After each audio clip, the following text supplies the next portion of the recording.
আজি ৫ জুন বিশ্ব পৰিৱেশ দিৱস। সমগ্ৰ ৰাজ্যজুৰি পালন কৰা হয় এই দিৱসটি বিশ্ব প্ৰকৃতিৰ ভাৰসাম্যতা ৰক্ষা কৰা আৰু সেউজ প্ৰকৃতিৰ সুৰক্ষাৰ বাবে প্ৰতি বছৰে পালিত হয় বিশ্ব পৰিৱেশ দিৱস।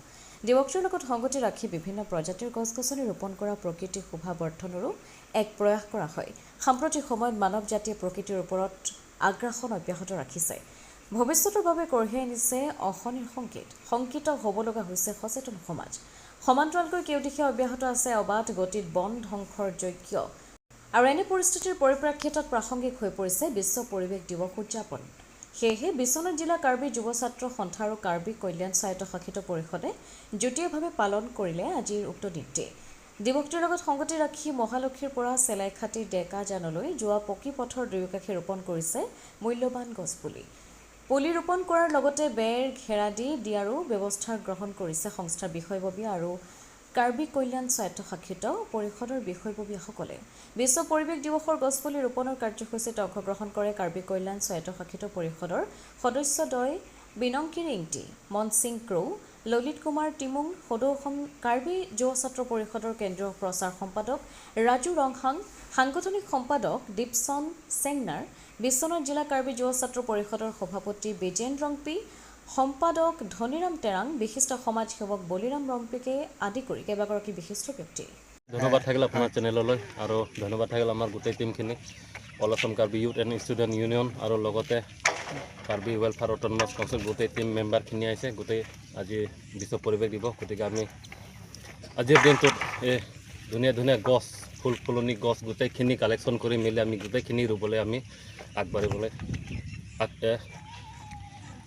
আৰম্ভ কৰিছোঁ। দেখা যায় প্ৰায় আজিকালি গছপুলি ৰোপণ কৰি দায়িত্ব সামৰে। এই ক্ষেত্ৰত আপোনালোকৰ কি পদক্ষেপ থাকিব? হয়, গছ ৰোৱাৰ পাছত দায়িত্বটো ল'ব লাগিব, কাৰণ গছ ৰোৱাৰ পাছত তাক এৰি দিয়াটো বেয়া কথা। কাৰণ গছ ৰুলে তাক কেনেকৈ ডাঙৰ কৰিব পাৰোঁ, তাৰ পৰা কি আমি লাভালাভ কৰিব পাৰোঁ, গছৰ পৰা কি পাওঁ, এইটো আমি ধুনীয়াকৈ নিজে বুজি পাই গোটেইখিনি মানুহে নিজে যাতে গছ গছনিটো ৰোৱাৰ পাছত চাব লাগে। পানী দিয়া হওক বা যি হওক, পিছত ডাঙৰ হ'লে আমাৰ নিজৰ সুবিধা হয়। তাৰ পৰা ছাঁ পাব, তাৰ পৰা যিকোনো অক্সিজেন হ'লেও পাব। ধুনীয়া ধুনীয়া মানে গোটেইখিনি ফেচিলিটি তাত গছৰ পৰাই পোৱা যাব। আজি বিশ্ব পৰিৱেশ দিৱস, সমগ্ৰ পৃথিৱীতে বিশ্ব পৰিৱেশ দিৱস উদযাপন কৰা হৈছে। সমান্তৰালকৈ আজি চেলাইখাটীতো বিশ্ব পৰিৱেশ উদযাপন কৰা পৰিলক্ষিত হৈছে। এই মুহূৰ্তত কি ক'ব, কেনেধৰণে উদযাপন কৰিছে? ধন্যবাদ। আজি আমি সদৌ অসম কাৰ্বি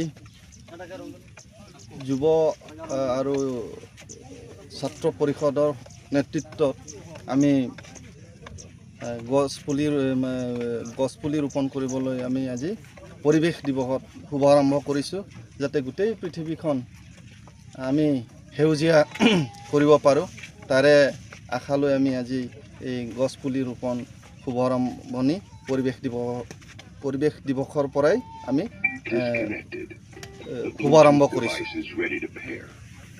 এই মুহূৰ্তত হয়, আজি আমি সদৌ অসম কাৰ্বি যুৱ ছাত্ৰ সন্থা আৰু কাৰ্বি ৱেলফেয়াৰ অট'নমাছ কাউন্সিলৰ যিটো নৱগঠিত আমাৰ অট'নমাছ কাউন্সিলৰ মেম্বাৰসকলে আমি একত্ৰিত হৈ আজি বিশ্ব পৰিৱেশ দিৱসৰ লগত সংগতি ৰাখি আমি যৌথভাৱে আমি আকৌ স্থানীয় ৰাইজৰ সহযোগত আমি চেলাইখাটীত আমি আজি বৃক্ষৰোপণৰ কাৰ্যসূচী হাতত লৈছোঁ। তাতে আমাৰ এই আজিৰ পৰা আৰম্ভণি, আমি প্ৰত্যেক বছৰে আমি তেনেকুৱা আকৌ কণ্টিনিউ কৰি থাকিম। আজি আৰম্ভণি আজিৰ পৰাই কৰিছোঁ। এই মুহূৰ্তত অসমবাসী ৰাইজলৈ আজিৰ এই অনুষ্ঠানৰ উপলক্ষে কি জনাব, বা বিশ্ব পৰিৱেশ দিৱস উপলক্ষে আপোনাৰ কি বাৰ্তা থাকিব?